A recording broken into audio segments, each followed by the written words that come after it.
Hello everyone and welcome to my channel. In today's video, I'm going to be sharing a fun project that I created. I was inspired by another YouTube channel. This channel is called Words and Pictures, and the artist from that YouTube channel is Allison Bomber, and she designs stamps for paper artsy. She has some beautiful stamp sets. I'm going to leave her channel linked in the description box down below because she really inspired me to get my supplies out and play.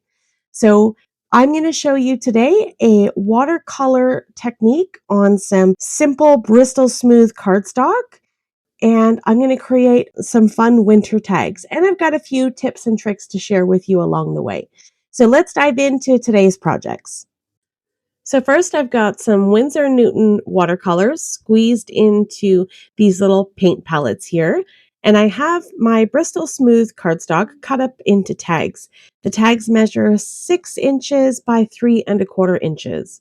So I'm just going to play around. The first technique I'm going to do is just completely wet the cardstock.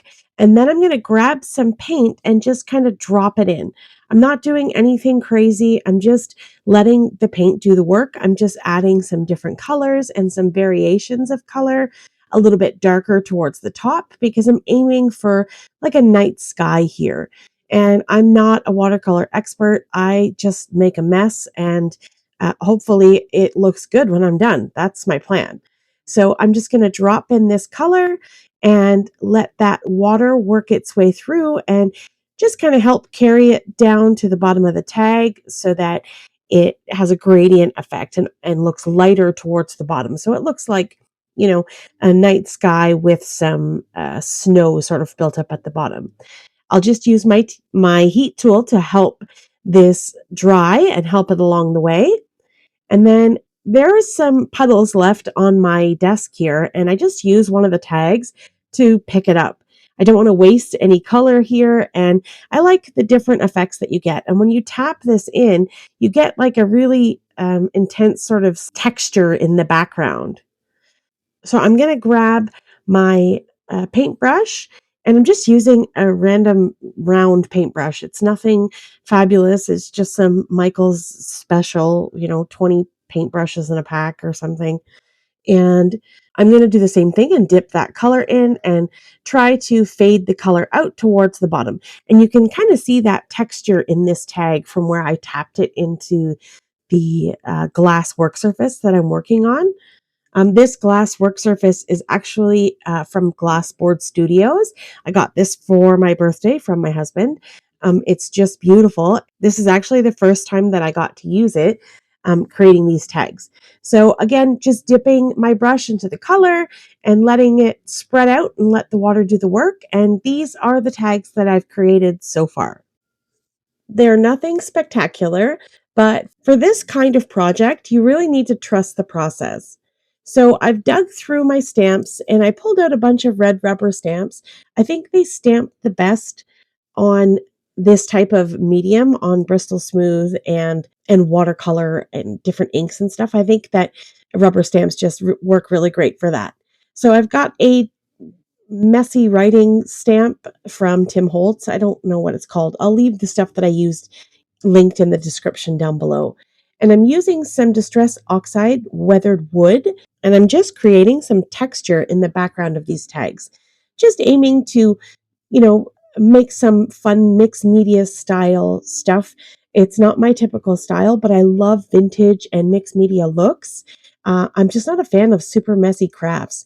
So I always avoid stuff like this. So I'm really trying to embrace the mess and get my hands in there full of ink and see what I can come up with. So I have some Distress Oxide inks. I've got Uncharted Mariner. I have Blueprint Sketch and Prized Ribbon. And I also have some more Tim Holtz stamps here. This is a bunch of trees. I'm, again, not sure what they're called. So I just pulled out a bunch of small little trees and some acrylic blocks. And I'm going to stamp on my tags and try to pick a blue that sort of matches the background so that it's a tone-on-tone look, but not super different or obvious that it's so different. And for this first one, I've got Uncharted Mariner, and I like that sort of almost navy blue, if you will. I think it looks really pretty on this tag, and I just stamp around with some of the big trees and small trees, and I get into playing and creating second and third generation stamping. I was going to try to switch to add some different blues on the same tag, but I changed my mind. I was like, I decided to just stick with one color on the tag and see where that took me. So I stamped around. I didn't get perfect stamping every time, and that's not the goal here. The goal is just to play and create some wintry scenes. So I'm moving my trees up and down, stamping them at different heights so that it looks more realistic, more like a little forest. And I'm also stamping that the same trees 2 and 3 times without re-inking so that I create what looks like trees off in the distance. So I really think that looks cool, and it helps build up those layers and make the scene look three-dimensional. And you can sort of start to picture that texturized writing in the background almost looks like, mountains in the distance or something, and like cloudy sky. And I think it looks really cool. And I really had fun, playing around with these different techniques and creating those layers. So I've done that to a couple of the tags. And then I have this tag here that doesn't have as much ink on it, where it looks more white towards the bottom. And I feel like that looks like, a snowy hill. So I think that looks really nice. So I'm embracing that white space and allowing it to be part of the tag. You don't always need to fill in with color everywhere. Just allow it to be a little bit more effortless. Makes it look better, I feel like. I feel like if you're over inking and applying too much ink and overdoing it, then it doesn't look good. And you'll see in my next example what happens when you kind of overdo it. So I decided I'm going to go and stamp with some greens and browns, and then I absolutely hated it. But this one I loved. I let that white space live, and you can see on the left here that horribly muddy tag. I'm going to fix that later on. So I went and grabbed some of my white watercolor paint, and I'm just going to create some splatter. I want to create a snowy background so that we have some movement and some snowfall on my tags, because what would a winter scene be without snow? Obviously, we need that. So I was struggling a little bit to get that splatter or spatter. That word is very controversial. So, whatever it is, splatter or spatter, I'm just going to take my brush and tap it against my acrylic block. I don't want to be too vigorous because, as I mentioned, I don't like messy crafts, and I don't want paint all over my studio. So, I'm just trying to be delicate and create some little snow fluffies on my tags. And I think I achieved what I wanted. And then I ended up putting snow on that sort of poopy looking muddy tag. I'm going to cover that whole thing up in just a minute. So once I'm happy with the snow, I decided I wanted to add in some sort of iridescent, shimmery spatter. I don't know.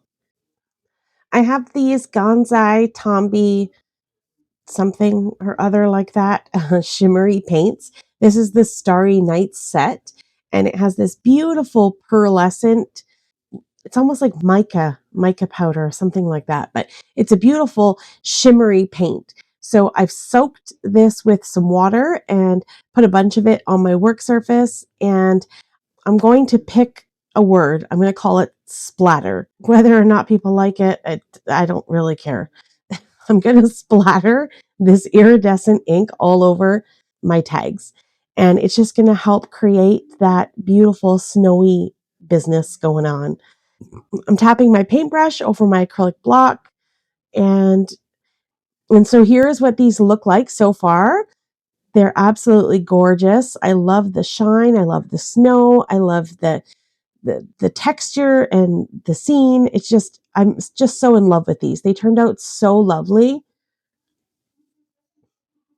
And if I turn it just right in the light, you can see some of that shimmer. So let's get on to this poopy tag. And first I'm going to cover it with water. I'm going to see if the water can help dilute some of that craziness. And then I covered it with paint, probably way too much paint, like a crazy amount.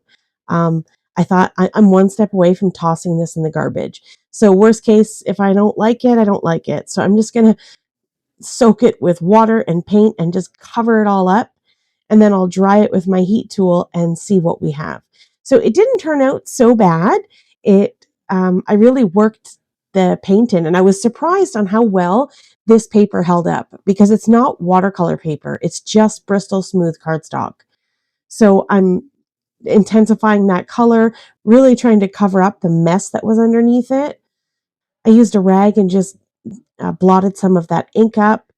And then I decided I would try some ink blending over top. I grabbed some of that weathered wood and tried to ink it up, and then it just looked dirty.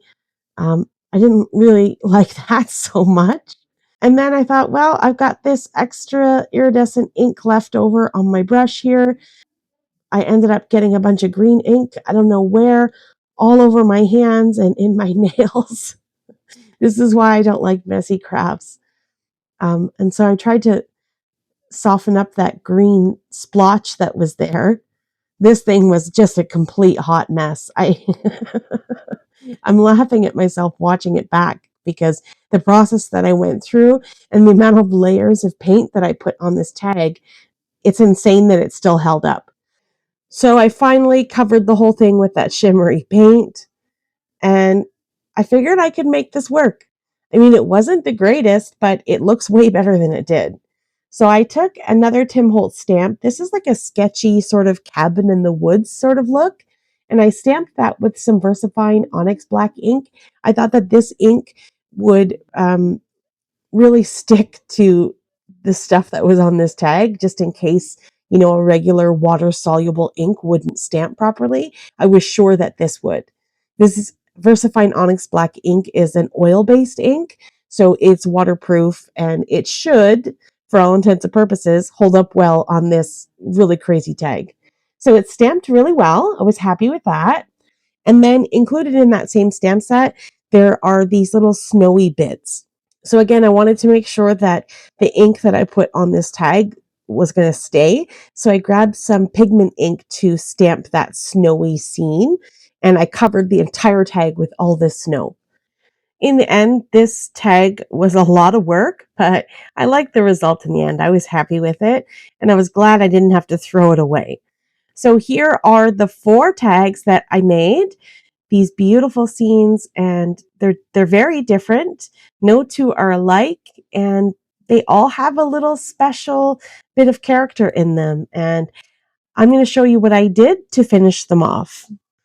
So the first thing I did to straighten them out and clean them up was to add another piece of that Bristol smooth cardstock on the back, and I just glued them together and wrote the date on it. So I kept them very simple. I added a couple of little snowflakes and a sentiment on this one. On this one, I only added the sentiment. I just allowed those scenes to do all of the work. This one just has a small little sentiment, a very delicate sentiment.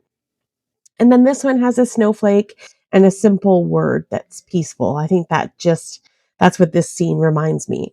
So that's all 4 tags complete and done. And the next thing I wanted to show you is how I plan on storing these.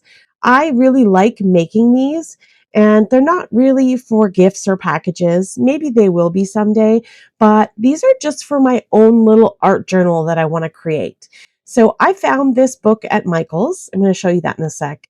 I'm just measuring this tag, but I already know the tag is 6 by 3 1/4. And this little book I picked up at Michael's, and it's been in my drawer for, I don't know, about a year, and I haven't used it. And what I like about it is that it has a variety of different pages. It's a mixed media sort of journal. There are some photo sleeves. There are some different types of paper. There's white paper and craft paper. And then there's this sort of thick plastic or acetate sort of divider, I think. And then a page with a pocket, and then it just repeats over and over. So there's just all these sections. And I thought I could start creating a little art journal for myself to save some of the pieces that I've made that I really enjoyed making. And maybe in the future I can go back and look at it and remember a technique that I've tried. And so I just slipped my tags into these little photo sleeves, and they fit perfectly. And I really, really love the way that looks. So I have this obsession with wanting to fill notebooks. I have 3 million notebooks and none of them are full.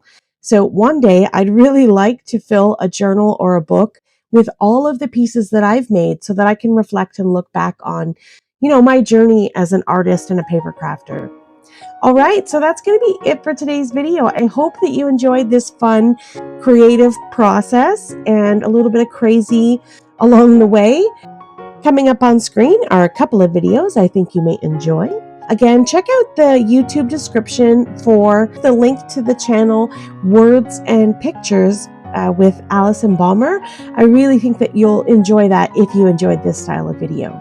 Have yourself a lovely day, and I'll see you in the next one. Bye!